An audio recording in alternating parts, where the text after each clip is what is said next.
Assalamualaikum warahmatullahi wabarakatuh. Salam sejahtera untuk kita semua. Hari ini kembali berjumpa dengan saya, Agustina Kusumadewi, dan saya akan mengajak Anda semua untuk menjelajah mengenai salah satu unsur dasar dalam proses komunikasi, yaitu in-which channel. Biasanya, in-which channel akan dikaitkan dengan media. Tapi, sebetulnya in-which channel tidak hanya mengenai persoalan media, karena di dalamnya ada beberapa konsep-konsep lain yang saling berkaitan. Yang pertama adalah saluran. Berbicara mengenai in-which channel, maka kita akan bicara mengenai saluran komunikasi.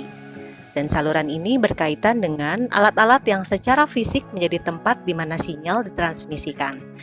Misalnya saluran-saluran utama adalah gelombang udara, gelombang radio, kabel telepon, sistem saraf, dan hal-hal lain yang sejenis. Selain saluran, ada konsep lain yang harus juga kita ketahui berkaitan dengan in-which channel, yaitu medium. Secara mendasar, medium merupakan alat-alat yang bersifat teknis atau fisik yang mengubah pesan menjadi sinyal sehingga memungkinkan untuk ditransmisikan pada saluran. Misalnya, jika kita bicara mengenai medium alami, suara saya adalah medium alami. Tapi ketika Anda bisa mendengarnya melalui jejaring internet atau melalui video, maka ada perangkat teknologi yang kemudian menjembatani atau memerantarai atau menjadi medium sehingga suara saya bisa menjadi mekanis lalu kemudian diterima oleh Anda. Yang berikutnya adalah kita masuk kepada konsep lain, yaitu media.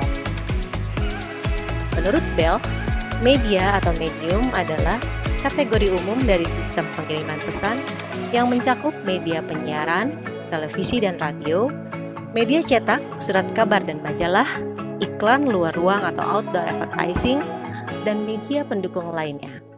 Ini berarti bicara in-which channel tentunya tidak sesederhana yang selama ini kita bayangkan. Karena ketidaktepatan dalam penentuan in-which channel atau saluran komunikasi atau media dapat berdampak mengakibatkan proses komunikasi terjadi tidak efektif dan tidak efisien. Elemen-elemen dari medium menentukan serangkaian kode-kode yang dapat ditransmisikan. Secara mendasar, kita dapat membagi media menjadi 3 kategori utama berdasarkan pada fungsinya. Yang pertama adalah presentasi media. Presentasi media menggunakan bahasa alami seperti kata-kata yang terucap, ekspresi, bahasa tubuh, dan sebagainya. Dalam artian, elemen-elemen presentasi media membutuhkan kehadiran komunikator sebagai medium, dan saat ini terbatas juga memproduksi berbagai tindak komunikasi. Artinya apa?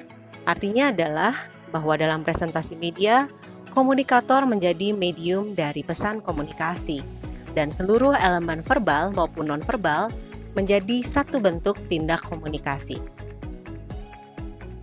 Yang berikutnya adalah media representasi.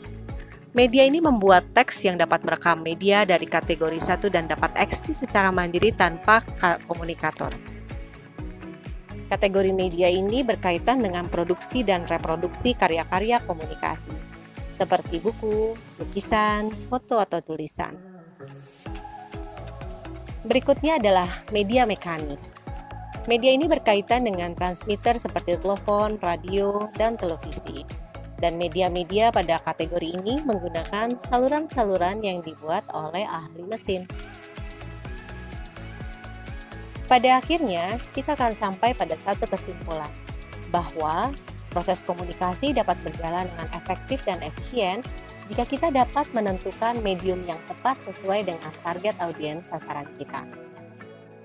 Salah satunya, kita harus bisa mendalami karakteristik beragam media, dan juga kita harus menyadari potensi yang dimiliki oleh kita sebagai komunikator ketika berlaku sebagai presentasi media. Sekian yang bisa saya sampaikan, mudah-mudahan materi hari ini dapat menjadi pengayaan wawasan bagi kita bersama, dan dapat juga membuka diskusi lain yang lebih kondusif, progresif, dan tentunya membersihkan energi-energi lain untuk menghasilkan pemikiran-pemikiran yang bagus. Assalamualaikum warahmatullahi wabarakatuh. Sampai bertemu lagi di perkuliahan selanjutnya.